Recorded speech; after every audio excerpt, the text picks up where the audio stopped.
tunog siya na ano eh, bakal sa bakal na nagko-contact eh. Ganun yung tunog niya eh.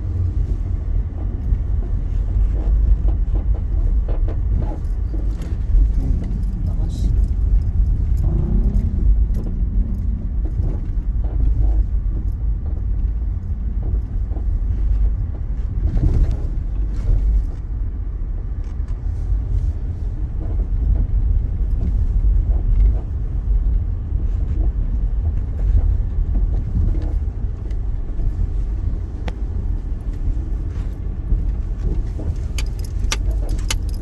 Basta nalulubak siya, ganun ang ano eh. Tunog. Tapos mabagal lang. Pero kapag mga espalto, walang tunog yan. O pag espalto, tas ano, Patag no, mas mabilis ang takbo. Wala nga, ano, parang sunod lang siya. pino lang.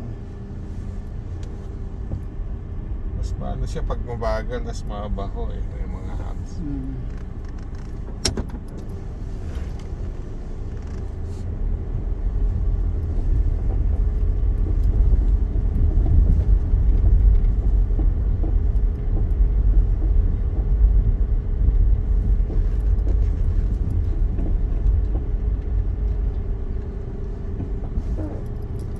Yun o, mag-ingat ng hams eh.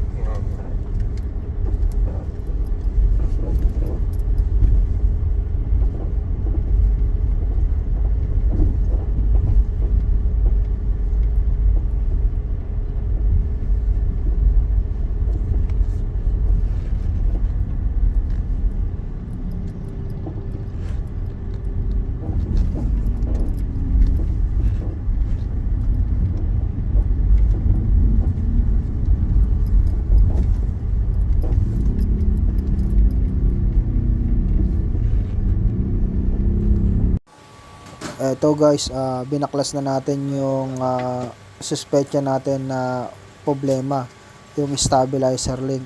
Ayan, nang pinihit-pihit ko yan, para siyang mayroon siyang ganit. Ayan, tapos may play dun sa baba na stabilizer link yung dulo. Then yan yung bago na ipapalit. So ayan, original po yan na Nissan. Ayan, kabilaan po yan, same po yung part number. Yan, kinabit na po natin yung bago. Ayan. So dito guys ay walang kasamang nut kapag bumili kayo ng bago. So ang ibabalik nyo lang din yung original na nut nya. Ayan, 16mm po yung original na nut. Ayan. Ngayon kapag kayo magpapalit na replacement, ayan, kung yung ipapalit nyo ay mayroong kasamang nut, wag nyo na pong gamitin yan. Ang gamitin nyo yung original kasi mas matibay po yung original. Same lang naman po yan ng thread. Ayan, pati yung nut. And dito kinakabit na natin yung stabilizer link. Ayan.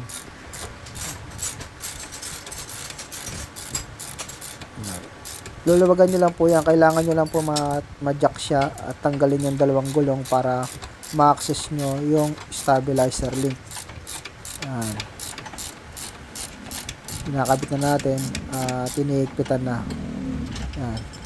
Tamang higpit lang po, hindi naman po yan basta bibitaw, basta lapat na lapat. Ayan, kung makikita nyo, may kalog na yung mismong ball dun sa stabilizer link. Ayan.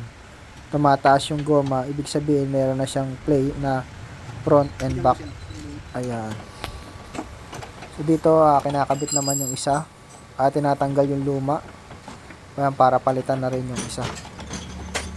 Ayan, kabilaan po ang may problema, kaya dalawa na po yung papalitan. Pero usually minsan isa lang eh. Pero yun nga, depende pa rin sa makikita nyo problema. Kung yung isa ay magkaiba, ay kailangan palitan nyo na parehas ng magkaparehas na tulad nito, parehas na original ang ipapalit namin. Ayan, tinatanggal na ng kasama ko dyan yung lumang stabilizer link. So dito sa concern ni sir ay may lumalangit-ngit tapos may kalampag, tapos napansin niya parang matigas yung manibela. Ayan. Ito na yung bagong stabilizer link na ipapalit dito sa kabila. Kasi yung isa na palitan na natin. Ayan, yan po yung part number. At kung makikita nyo, napakalambot po ng bago. So, ganyan po talaga yan. Kaya malambot po ang steering wheel ng Nissan Almera is dahil yung stabilizer link ng Nissan Almera ay malambot po. So, kapag matigas na yung stabilizer link, ibig sabihin, may tendency na magtitigas na talaga yung inyong manibela. So, isa yan sa mga pwedeng maging cause ng pagtigas ng inyong manibela. Ayan. Yun yung bago. Kakabit na po. So, sa pagkakabit niyan, wala naman po yan baliktaran. Walang orientation kung ano yung sa taas o nasa baba. Then dito, niro-road test na namin. Sabi ko, sa pa tayo? Kaliwa, sir. Kaliwa. Ganyan, malamang ito yun eh. Kaya gusto kong patignan na eh. Okay na, ano? Ayos na. Buti yung manibela. Tigas kanina eh. Ay ko parang hindi ganito ano na ito eh. Kaya mukhang stabilizer link to. Basta once na ang manibela tumitigas, tas may ganung langit-ngit lagotok na. Isa sa pwedeng pagmulan nun yung stabilizer link. Ngayon parang brand new pills na ang ano niyan. Kaya kapag yung manibela mo, sa manibela mo may ano yun eh, yung difference nung dati.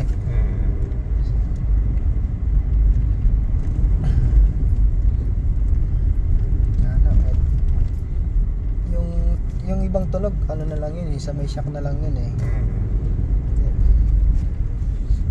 Pero yung langit-ngit wala na. Kaliwa ka na dyan, sir.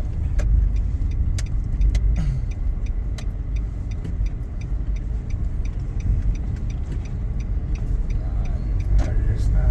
Stabilizer link lang, problema.